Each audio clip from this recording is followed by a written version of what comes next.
Que a graça e a paz do nosso Senhor e Salvador Jesus seja sobre todos nós. Seja mais uma vez muito bem-vindo ao canal Apologia com P. Eu sou o pastor Paulo Sérgio Batista e é um prazer imenso tê-lo aqui ou tê-la conosco.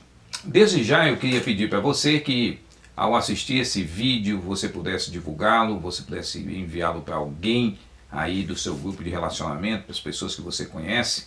Se você ainda não é inscrito no canal, se inscreva, nos ajude aí a divulgar mais o canal Apologia com P, para que várias pessoas possam ser alcançadas com estudos voltados para a defesa da fé, interpretação bíblica, história da igreja e outras coisas mais. Tá certo? Dado o recado, vamos lá. O nosso vídeo de hoje, eu estou tentando aqui pensar um pouco sobre uma questão muito interessante que tem sido questão de debate entre muitos cristãos, entre muitas pessoas aí no meio cristão, que é a questão relacionada ao Dia do Senhor. Na Nova Aliança, qual é o Dia do Senhor determinado nas Escrituras? Essa é uma pergunta muito interessante, porque com uma constância muito grande, vemos cristãos confusos com a relação à questão do sábado. O sábado é o Dia do Senhor? Permanece como o Dia do Senhor na Nova Aliança? Essa é uma pergunta importantíssima para nós, que precisamos respondê-la. O domingo é uma criação da cultura greco-romana? O sábado seria, portanto, o dia a ser guardado, e houve uma distorção com o passar dos tempos, né, através da influência greco-romana, ou seja, pagã, dessas religiões, para determinarem o domingo como o dia do Senhor? São perguntas curiosas que nós temos que nos fazer. Porque geralmente quando a gente lê o Antigo Testamento, nós não temos nenhuma dúvida de que o sábado é um dia especial. Aliás, ele é determinado lá em Êxodo 20 como o dia que o Senhor descansou da sua obra de criação, não descansou no sentido de estar cansado, mas que ele cessou a obra de criação, e no sexto dia ele conclui, e no sétimo ele descansa da sua criação, ou seja, não cria mais. E aí esse dia passou a ser o dia, mencionado também já em Êxodo 16, com relação àquele episódio do maná, onde as pessoas não poderiam colher maná no sábado, e tem todas aquelas especificações já no capítulo 16. Tá? Ali ainda não existe uma lei, existe uma ordenança de Deus, e a lei vai ser dada a partir do capítulo 20, e vocês conhecem a história do Decálogo. Quem não conhece a história do Decálogo, leia lá Êxodo capítulo 20 todo. A partir dessa questão, nós não temos dúvida nenhuma de que o sábado era o dia importante da religião judaica, era o dia de ser guardado, era o dia mais importante da semana, e todas essas questões não são questões de dúvidas para qualquer leitura bíblica que façamos. Por outro lado, nós temos que saber o que é a nova aliança e o que essa nova aliança traz com diferença o dia.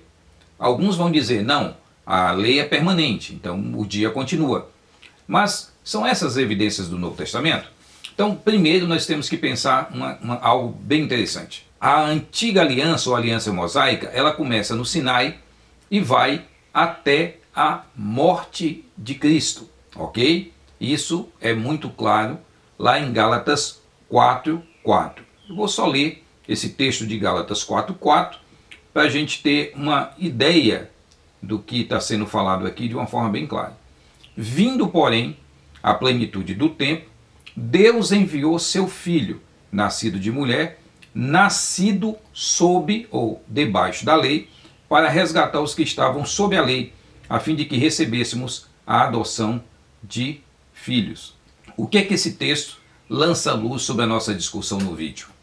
Esse texto explica que Jesus nasceu sob a lei, ou seja, o nascimento de Jesus não trouxe a nova aliança em Cristo, ok? É importante entender isso. Jesus nasceu sob a lei, e aí ele encerra a lei, não no nascimento dele, não no início do ministério. Isso demonstra, portanto, que qualquer versículo que alguém tentar usar em Mateus, Marcos, Lucas e João, os evangelhos que falam ali sobre a vida de Cristo, quem foi Jesus, cada um dentro do seu enfoque, qualquer menção a isso é nulo na nossa discussão de tentar dizer que o sábado ou o domingo seria o dia a ser guardado. É nulo de que forma? Porque Jesus nasce na antiga aliança e morre debaixo da antiga aliança, o que diz Gálatas 4:4. E o verso 5 também. Ou seja, toda a defesa de Jesus sobre o sábado, ou tudo que Jesus explicou sobre o sábado, é nulo sobre a questão da nova aliança.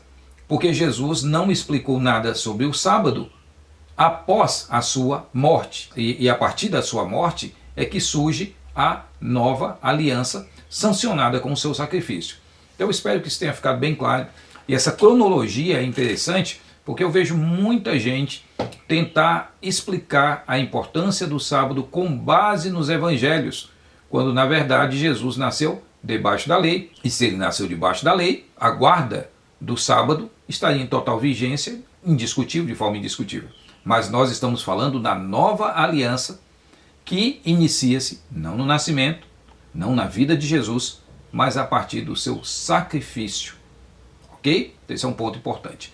E aí o que é que nós temos? Nós temos um texto de Apocalipse 1:10, que é o texto que aparece uma expressão que não existia no Novo Testamento. Em Apocalipse 1:10, João contando a sua experiência, ele diz: achei-me em espírito no dia do Senhor. No dia do Senhor. A expressão que aqui remera, no dia do Senhor. E ouvi por detrás de mim grande voz como de trombeta. O que esse texto quer dizer? Você sabia que essa expressão é a primeira vez que aparece no Novo Testamento? A primeira vez que a expressão dia do Senhor aparece no Novo Testamento, da forma com que se encontra aqui, é nesse texto de Apocalipse. Por quê? Você pode estar pensando, pastor, mas lá em 2 Pedro, não é? Capítulo 3, verso 10, diz: virá entretanto como ladrão o dia do Senhor, no qual os céus passarão com estrepitoso estrondo e os elementos se desfarão abrasados. Também a terra e as obras que nela existem serão atingidas. Essa expressão que aparece aqui é remera kyriô, não kyriake remera. Então essa segunda expressão que aparece em 2 Pedro 3:10 não é o dia do Senhor com relação ao dia da semana, mas o dia do Senhor escatológico, o dia do Senhor como o dia da vinda de Cristo e o dia da implantação do reino de uma forma mais plena, e de um dia da interferência de Deus nas coisas dos homens, aquilo que é a mensagem escatológica. Tá certo? Então nós temos duas expressões, uma para dia do Senhor como dia semanal, Apocalipse 1:10, e outra como dia do Senhor, como dia da vingança de Deus, aonde se encontra aí no texto que eu já mencionei, na segunda epístola de Pedro, capítulo 3, versículo 10. E quais são as outras ideias que nós temos? Um ponto muito importante é de você perceber que sempre, quando nós encontramos a palavra no primeiro dia da semana, a ideia do primeiro dia da semana em Atos, tá? Porque nos evangelhos não contam, toda vez que a gente encontra a expressão primeiro dia da semana nos evangelhos, está fazendo uma relação ali a outras questões, não é? Só aparece com relação à ressurreição, tá certo? Isso é importante entendermos. A ressurreição de Cristo ela foi fundamental para que a igreja começasse a ver o domingo como um dia especial.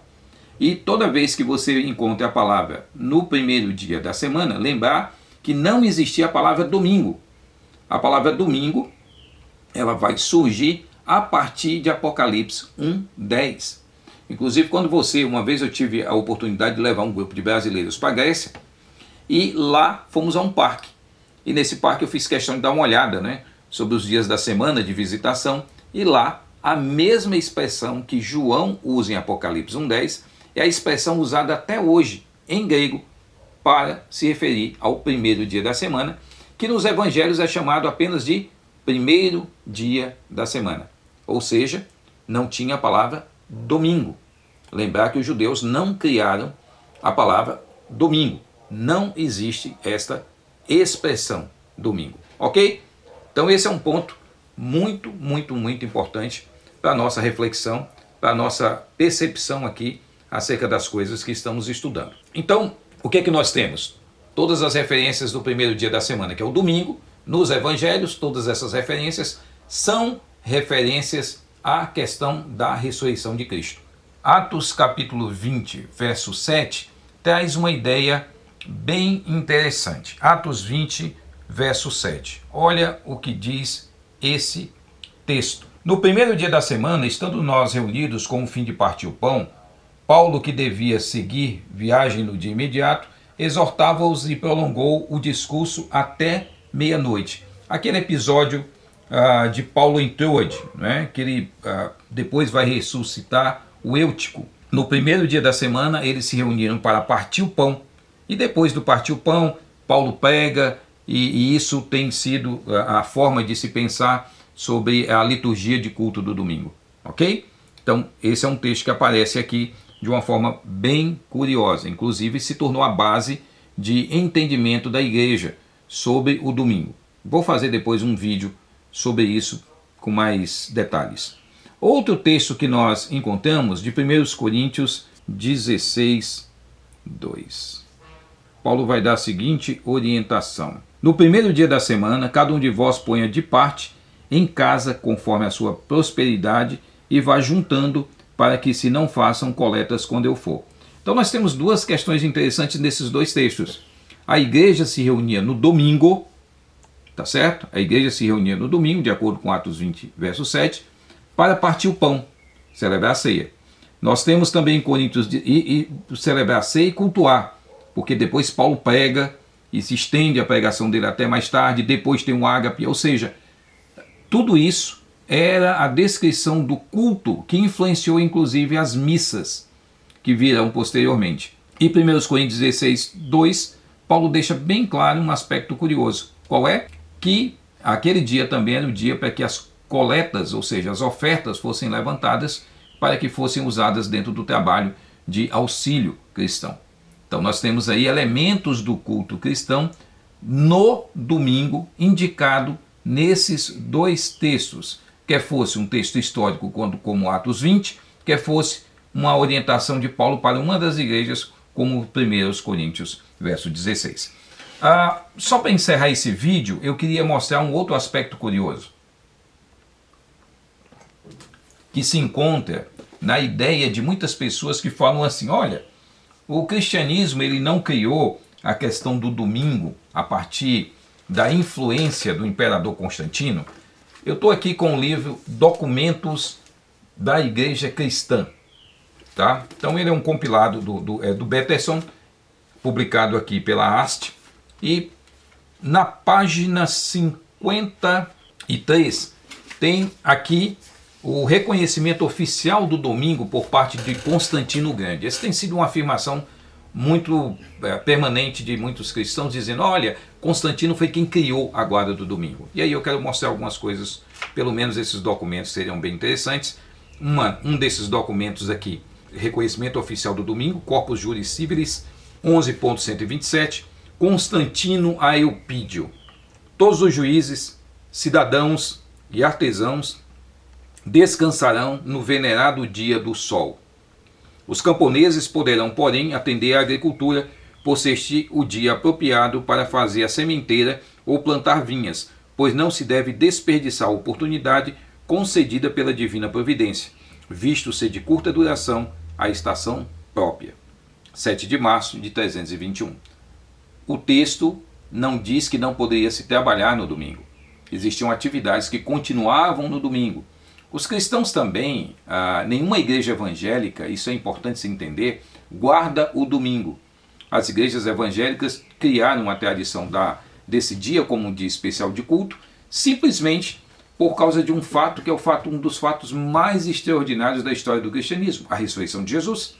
Então, por isso, a igreja, como já vimos em Atos 20, passou a usar o domingo como esse dia especial de culto. Não um dia a ser guardado como era o sábado na antiga aliança. Isso é importante ser entendido. Constantino, portanto, não proibia que trabalhos fossem feitos, tá certo?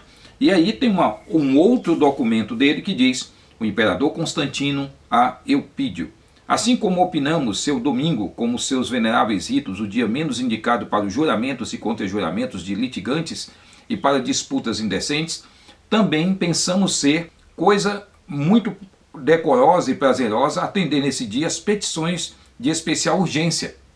Portanto, permita-se a todos tramitar nesse dia festivo processos de alforria ou emancipação e autoriza-se qualquer diligência necessária a este fim, 3 de julho de 321. Esses dois documentos desmontam uma ideia muito constantemente divulgada entre vários grupos sabatistas de que o domingo é uma criação de Constantino. Constantino não proibiu determinadas atividades. O domingo, o dia venerável dia do sol para Constantino, não era um dia a ser guardado com um conjunto de regras como o sábado possuía. Tudo isso é uma ficção. Então nós temos que entender isso. O dia do Senhor não é, em hipótese alguma, o sábado na Nova Aliança, porque não encontramos nos textos do Novo Testamento uma ordem para a guarda do sábado. Não encontramos. Encontramos no Novo Testamento a ideia do domingo como um dia especial por ter sido marcado pelo evento mais extraordinário que o cristianismo pode contar, que foi a ressurreição do nosso Senhor e Salvador Jesus Cristo. Eu espero que esse vídeo ajude-o a entender e aprofundar melhor o seu entendimento sobre essa questão. E espero que a partir daí você possa também pesquisar, buscar essas fontes, para que Deus também ilumine o teu entendimento, a tua mente e o teu coração, para que você tenha respostas claras, mais claras, acerca da sua fé, quando você for questionado, ou quando precisar ensiná-la ou compartilhá-la com alguém. Que Deus te abençoe, que Deus te fortaleça. Não esqueça de se inscrever no canal se ainda não é inscrito, não esqueça de divulgar os vídeos do canal, não esqueça aí de compartilhar essas informações com outros irmãos, para que esse canal cresça e se torne relevante aí para ajudar aqueles que estão buscando respostas, dar respostas a todo aquele que perguntar a razão da nossa esperança. Que Deus te abençoe em nome de Jesus. Fui.